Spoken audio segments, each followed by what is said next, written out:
Flora is perched on the kitchen table, her big blue eyes following me around the room. She's just finished a very long-winded story about a party she and Ryan went to, where Ryan was the only person who refused to wear fancy dress. Ryan thinks fancy dress is gay, apparently. Give me strength. I maintain a diplomatic silence. I've discovered that's the best way of dealing with the matter of my daughter's inappropriate boyfriend.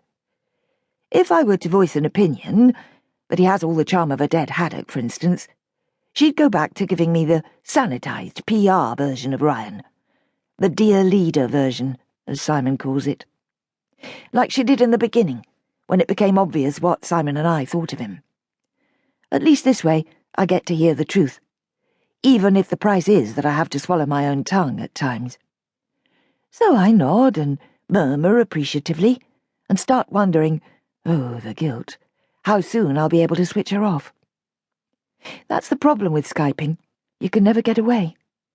There's some old friend or family member on the screen on your table or the arm of the sofa, and you've had a lovely chat, but now you're running out of things to talk about. And because they can see everything that's going on, you can't invent a saucepan boiling over or a ring at the door or any of the normal things that end a conversation. So, there's an awkward pause while you come up with something else to say, and try to stop yourself thinking about the 1,000,001 things you really ought to be getting on with. The other problem with Skyping is, and I know this makes me sound as if I come from the Jurassic era, that you can see the other person. The other day, I was thinking about how Simon and I never Skype, even though he's always away. Of course, that's partly to do with us both being so ridiculously busy, but really, I realised, it's more to do with the business of sitting there looking at each other. Even though we'd been married all these years, it made us both uncomfortable the couple of times we tried it. It's so intimate. When we first got together, we used to spend hours sitting across from each other in cafes and pubs, playing with each other's feet under the table while we put the world to rights. But what couple who've been married nearly 30 years still gaze into each other's eyes when they talk? There's something unnatural about it. Awkward. I found myself focusing on the collar of his shirt, or the wayward lock of hair he kept smoothing back with his hand.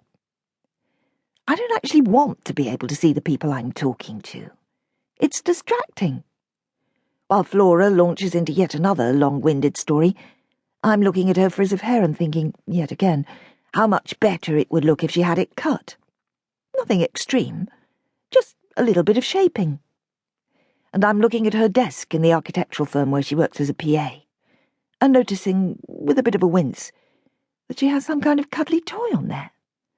No doubt bought by Ryan in a petrol station somewhere.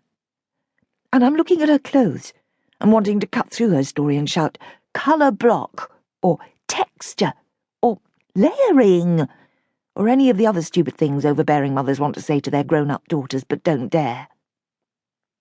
It's a kind of maternal Tourette's, I suppose. Instead, I tell her I have to be getting to the gym. This isn't technically a lie. I do have a class.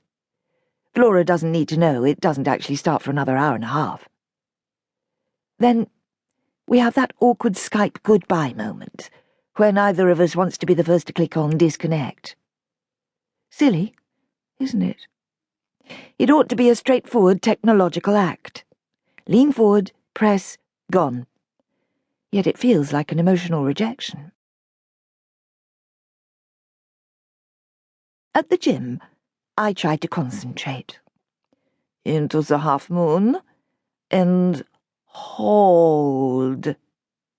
Yeah, well, while my body obediently contorts itself, as instructed by the new, rather Germanic instructor of Hatha Yoga, Advanced Wednesdays, my mind keeps itself busy. 1. Book Pierre's for book club Christmas lunch. Just let them try to tell me there aren't any tables left in September. 2. Research printers for Simon's study. Criminal, those ink cartridge prices. 3. Ring round for history tutor recommendations. Surely one of the other mothers must know someone, preferably someone who doesn't smell of wee like the last one.